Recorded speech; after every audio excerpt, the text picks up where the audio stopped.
آج کا موضوع ہے منصب رسالت اور فرائض نبوت. یہ یاد کر لیں. آج کا موضوع ہے منصب رسالت اور فرائض نبوت. کہ اللہ پاک ہر نبی کو جو بھیجتا ہے وہ سارے انسانوں میں چنے ہوئے ہوتے ہیں. ہر اعتبار سے ایک رول ماڈل ہوتے ہیں. وہ معصوم بھی ہوتے ہیں. ہمارا عقیدہ ہے ہر نبی معصوم ہے. یاد رکھیں بعض جگہ ایسی ہے قرآن حکیم کے اندر، یہ میں نوٹ کرا دوں پہلے، جہاں پڑھنے والے کو نہ سمجھی کی وجہ سے، نہ دانی کی وجہ سے، نہ علمی کی وجہ سے شبہ ہوتا ہے. مثلا حضرت آدم علیہ السلام کے بارے میں آتا ہے کہ درخت اللہ تعالیٰ نے منع فرمایا کہ اس کے قریب نہیں جانا. تو قرآن حکیم کے اندر ہی موجود ہے کہ انہوں نے اس درخت کا دانا. یہ بات میں آپ گھروں میں بیٹھ کے ڈسکس کر سکتے تھے نا. یار خطیب صاحب نے کہا کہ معصوم ہے تو یہاں تو قرآن یہ کہہ رہا ہے. کیا جواب ہے؟ یاد رکھیے کہ جہاں انہوں نے دانا وہ کھا لیا، اللہ پاک خود ہی آگے فرما رہا ہے، اس کی وضاحت فرما رہا ہے کہ آدم سے کوئی غلطی نہیں ہوئی.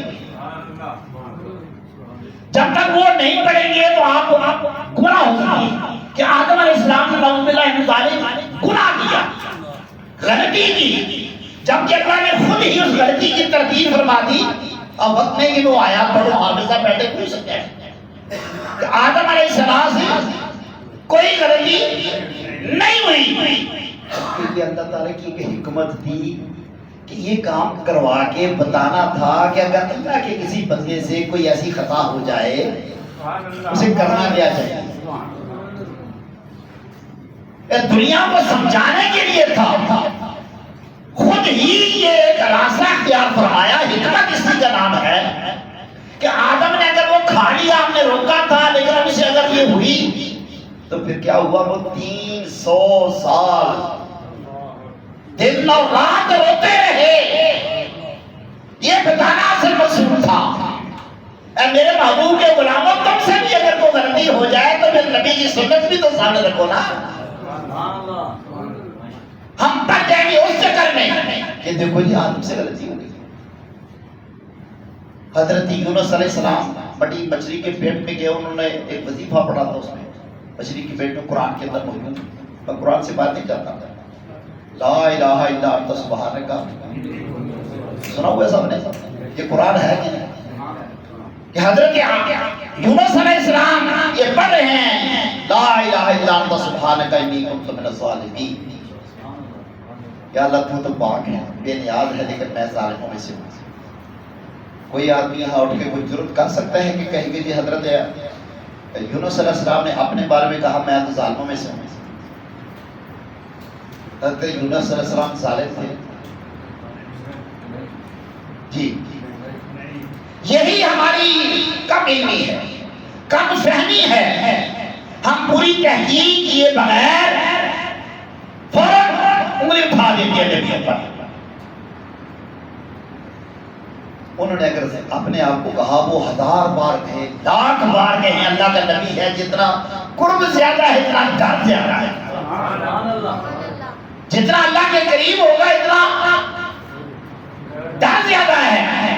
یہ ہمیں سکھانے کے لیے ہے. اللہ کے بندوں میں ذرا نبیوں کو دیکھو کہ نبیوں کی سنت کیا ہے. وہ نبی ہو کر دن رات کیا وظیفے پڑھ رہے ہیں. یا اللہ ہم ظالم. اس کا مطلب یہ نہیں کہ وہ ظالم ہے، وہ ہماری تربیت کے لیے ہے. کہ یہاں بھی امی کا لفظ جو تھا اس کا ایک معنی ہے ان پڑھ ہونا، اور یہ اگر لفظ کی ترجمہ کیا جائے حضور کے حوالے سے تو وہ حضور کی گستاخی ہو جائے گی اور یہ کفر ہو جائے گا. نعوذ باللہ من ذالک. اس کا ایک ترجمہ یہ ہے کہ آپ ان پڑھ تو نہیں تھے، پڑھے ہوئے تھے. سمجھے؟ پڑھے ہوئے تھے لیکن کسی انسان کے پاس نہیں پڑھے تھے. پڑھے تھے لیکن اللہ نے کسی انسان کا شکل نہیں بنایا تھا.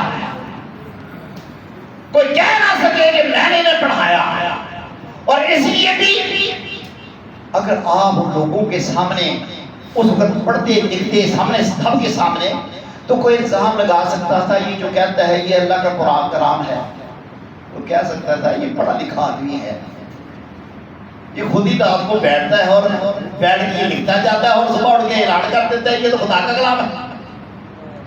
اللہ پاک نے اس لیے فرمایا کہ میرے محبوب کو تم جانتے ہو وہ کسی کے پاس پڑھا لکھا نہیں ہے، اگر وہ بول رہا ہے تو وہ وہی بول رہا ہے جو اس کا رب بلوا رہا ہے۔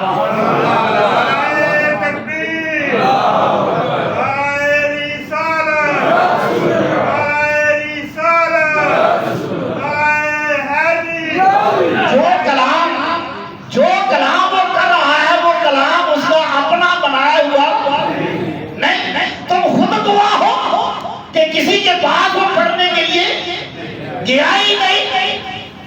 ساتھ یہ بھی تو کہہ دیا نا وما ینطق عن الہوی ان هو الا وحی یوحی، تم یہ سنتے نہیں میرا اعلان کہ میرا محبوب تو اپنی زبان سے اپنی مرضی سے بولتا ہی نہیں، ان هو الا وحی یوحی، یہ تو بولتا ہی اس کے جب رب کی طرف سے بتایا جاتا ہے، اس کی زبان